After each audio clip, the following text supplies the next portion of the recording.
We're very fortunate for all of us to have included in, as if in a looking glass, some wonderful early dolls from the original collection of Margaret Woodbury Strong, being sold to benefit the museum fund of her museum in Rochester, New York. Margaret Woodbury Strong was a prescient collector. She had divergent and widespread interests, and she had looked for unusual faces for different objects, and she was not like a snob who said, I'm only going to collect one type of doll, and that's all I want. She really had an interest in all things historical, and she loved to find things that were original. So I'm here to show you some of these wonderful dolls today, and another wonderful thing that this fine collector did was she tried to preserve things to every extent possible in their original costuming, and did everything she could to make sure that they would stay intact. So we have these wonderful dolls, and some of them have had, through the years, 200-300 years in some cases, suffered the ravages of time, but they are, as their age has brought them to, and we're just so grateful to have them. I love this woman. I love her presentation, her elegant posture, seated in her original chair. Her coiffure is unbelievable. Now let's look at some of the features about her other than her coif. And by the way, that's a brown velvet cap at the back of her head, not hair, and this beautiful tapestry, which I don't know, perhaps is enclosing her hair. I really don't know, and we're not supposed to. It's interwoven with all of the beautiful pearls, and then has little diamond embellishments that match her jewelry and match the decorations on her dress. Look at even her woven handbag with the dangling pearls. She has an articulated body wearing the green velvet dress with this, again, unbelievable encrusted metallic pearl brocade trim. Now, Our Lady can stand up, and I wanted her to because I wanted you to see her magnificent chair, which is totally hidden. And when you first see it, you think it's painted, but it isn't painted. It is fabric covered. It's wooden, fabric covered, with applique work and beautiful early embroidery. And she's able to stand or to sit, as you wish. Here's one of my favorite dolls from the collection. I love his costume. Now this is great. It's so totally original. And look, check out those pants, these textured cotton pants with that wonderful pattern on them, and the little mauve ribbon ties at the knees that match his mauve ribbon bow tie. That is just grand. Little buttons, velvet shirt, little medallion fob, big oversized feet with the velvet slippers on the front.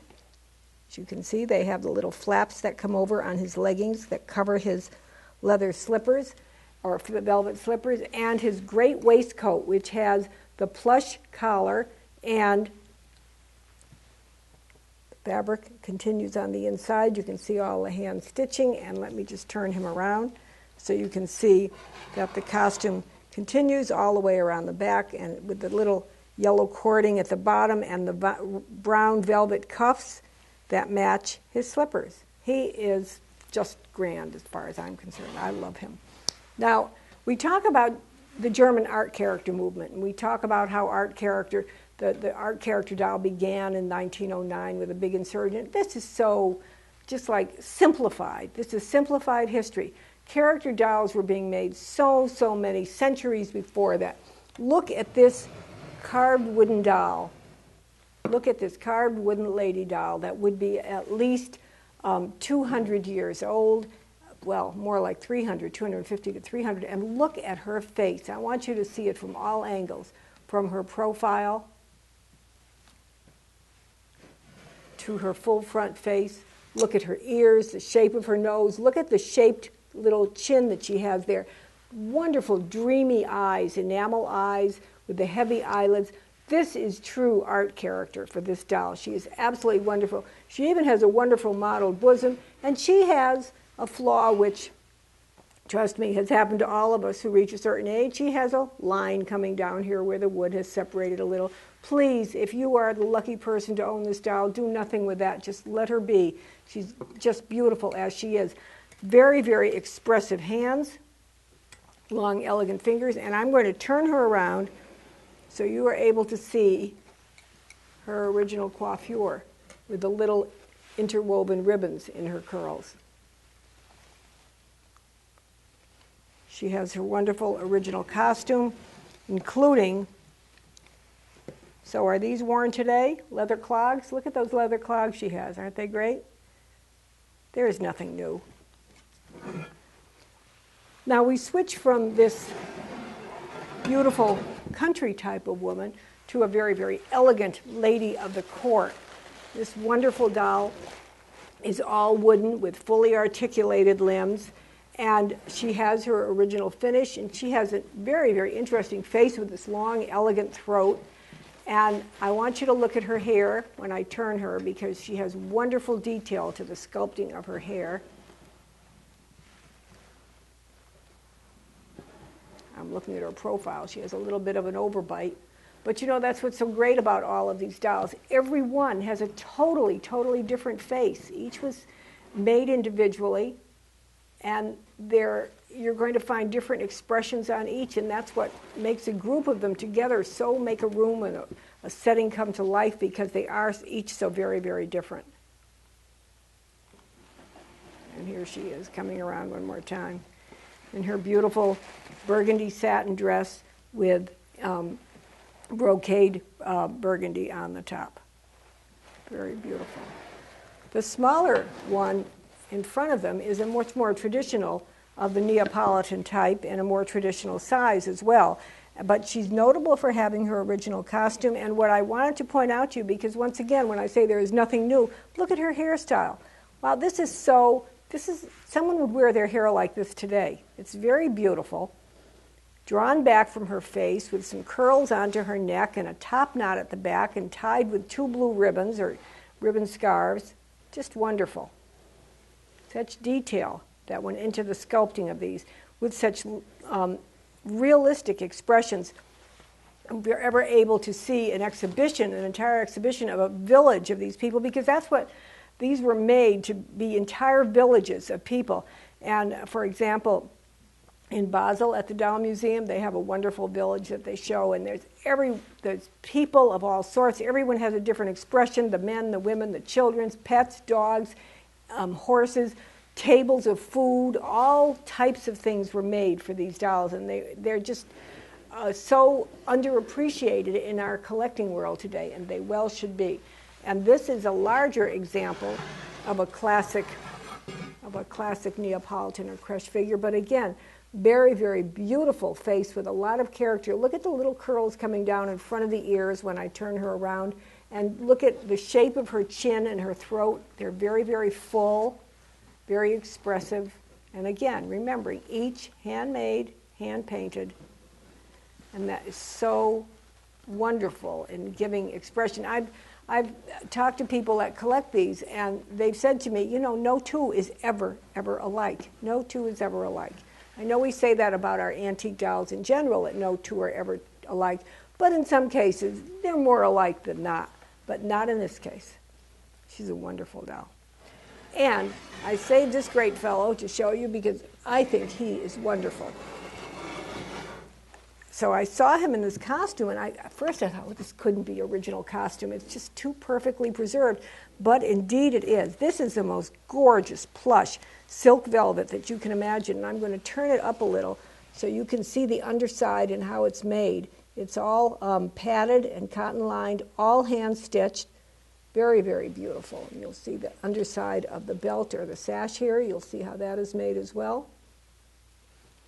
Hand-painted wooden buttons, and his little hood that is made to drape on his head or can come down his back. Wonderful thing. And let me turn this fellow, and you'll be able to see all sides of him. I can't decide what's better, to have him with or without his costume.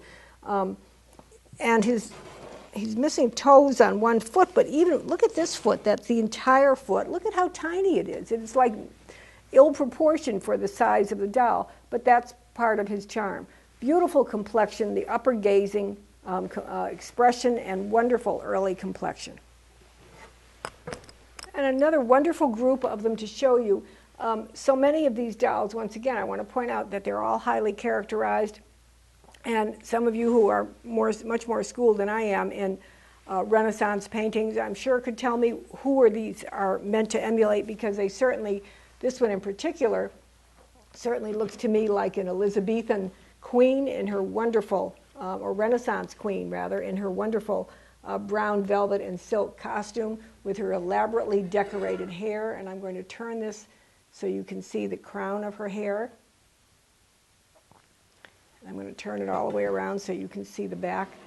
Very, very beautifully done, very benign, gentle, refined expression on her. Once again, these are all very, very highly characterized and individual portraits. A very beautiful example here. Now, I know her. I know this, and I just can't figure out who it is. So I want whoever's looking at this, somebody is going to tell me who this reminds them of, or some painting it reminds them of. But look at that face. That is so distinctive. Turning it to the side, long aquiline nose, very, very high crown, very elegant held posture of her throat. Beautifully done. Very refined hand once again, and just a very beautiful, albeit a bit worn, original costume with metallic thread. Please, if you can't stand things worn, don't buy these, because they need to be owned by people who will keep them and appreciate them for their originality. They're so exquisite. This is a very, very unusual model in that when we pick up her layers of her skirt, we see that there is actually a framed cage apparatus underneath, under the bottom of her skirt. And then she has various layers of petticoats, the entire metallic lined final skirt. She carries her orb, her necklace, her magnificent, magnificent headdress. Please look at this. It has the lace, metallic lace, which covers the complete top of her skull and is stiffened and then is overlaid with a high diamond point. I think if someone had worked very, very meticulously with a museum textile expert, you could very delicately work at all of these little jewels and make them sparkle a little more if that was your desire. I like them as they are. I like the age of them as they are. But she is very, very fine, very Elizabethan looking in her presentation. This particular one is usually found in larger sizes, not very often found in this smaller size, because when you lift her gown, you see this is the model known as the cage doll, because she has a wooden cage-like frame that forms the lower half of her body. And she is wearing her wonderful original, very, very heavy, extremely heavy, lined maroon burgundy dress with metallic thread, and having the matching cape with heavily encrusted metallic embroidery overall. And of course, the wonderful hair with the long flowing curls coming down to each side of her face, at the back of her head, and at the sides, and a very benign and gentle expression. I've saved my last two because these are my favorites. I think this woman is absolutely stunning. She has the most incredible expression on her face of gentleness and yet kind of a refined intelligence that I find so remarkable to look at. Her costume is wonderful. Look at her legs, even very, very fine shaping of her legs, very muscular with the painted shoes. And going back to her face, I want you to see the profile, very defined nose. And yet when you turn back to her, look at her, the very deeply sunken in eyes. These are sculpted in to have that effect, so giving them very dimensional look. And again, her wonderful costume. This is silk-covered apron that is very, very thickly padded. All of this clothing, again, going to give them added warmth as well as ceremony and decoration. I think I've decided she's my favorite. And then we have the handsome soldier or guard. And I have never seen any as fine as this example. He is wearing his original, it's like a formed papier-mâché breastplate with the shaped, sculpted head on the front of it, with the matching removable helmet and his original suede or kidskin outfit with the long leather leggings that are shown to be like laced at the side and very, very fine. He's had some battles because he's a warrior and he's been through a few battles, so he has some wear, but so extraordinary, I think likely you would never find another.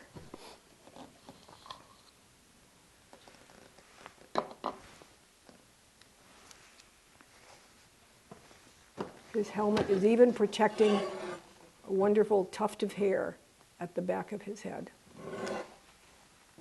You can see his handsome face and original beautiful complexion. So thanks for sharing this time with me. I know I always go on longer than I think I will, but I'm really trying to stall so I can turn things around and show you all of the different facets of dolls. I know that you love the dolls so much, and I enjoy sharing the history of what I know about them with you. Thanks for watching.